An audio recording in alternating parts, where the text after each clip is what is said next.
Pour cette première chronique, je vous propose un peu de lecture en rapport bien sûr avec la Méditerranée, je dirais même avec les Méditerranées.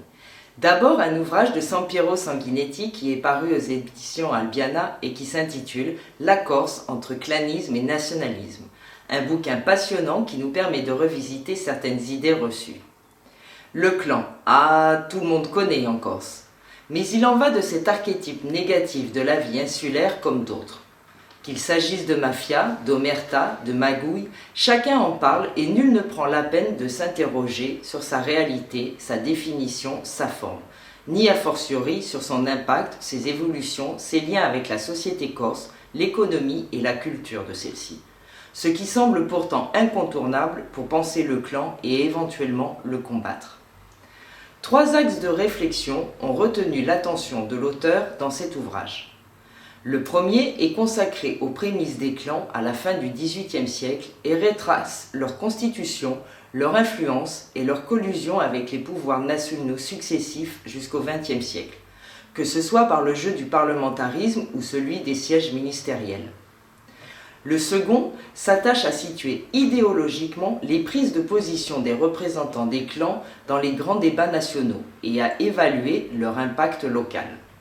Le troisième revient sur la capacité propre au clan de se renouveler, notamment face aux défis posés dès la fin du XXe siècle par l'émergence en Corse du mouvement nationaliste.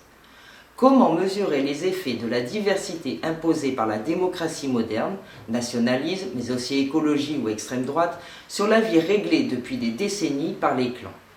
Reprenant le chemin des chiffres et de l'évolution de ceux-ci tout au long des échéances électorales, l'auteur dresse le portrait d'une Corse à la sociologie complexe, mais qui reste sous l'emprise d'un certain nombre d'invariants que d'aucuns estiment être responsables de l'immobilisme politique qui caractérise la société corse.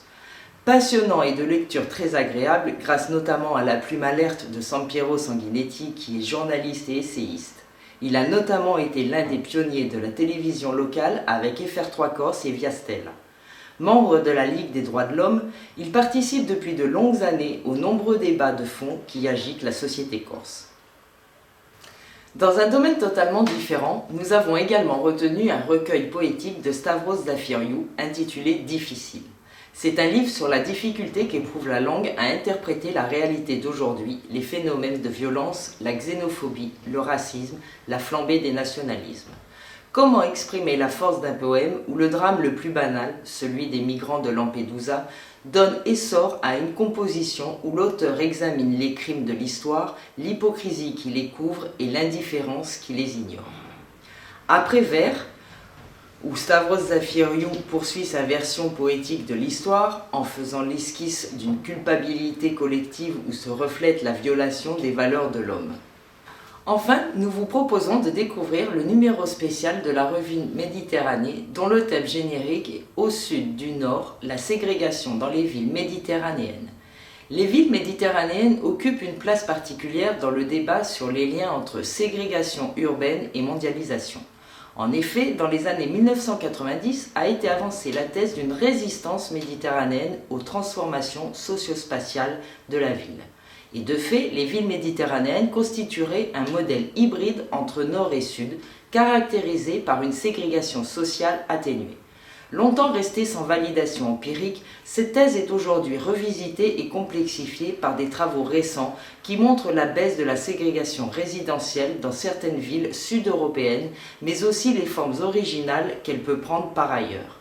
En rassemblant des textes portant sur les deux rives de la Méditerranée, ce numéro spécial de la revue Méditerranée propose un bilan critique sur le modèle de ségrégation des villes méditerranéennes et ouvre par là un débat plus général sur les relations entre tendances globales et contextes locaux dans la mondialisation.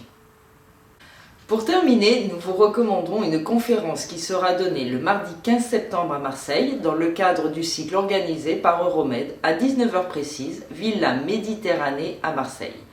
Pierre Vallot évoquera la Méditerranée dans la tourmente. Alors que la Libye est replongée dans le chaos et le Proche-Orient s'enfonce dans des affrontements de plus en plus violents, la Méditerranée devient la région du monde la plus tendue, notamment avec le drame des migrants.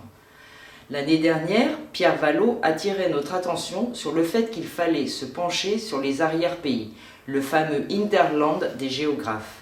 Il revient cette année sur la situation dans la région qui n'a cessé d'empirer. Rappelons que Pierre Vallot est historien, spécialiste de l'histoire contemporaine et des guerres du XXe siècle.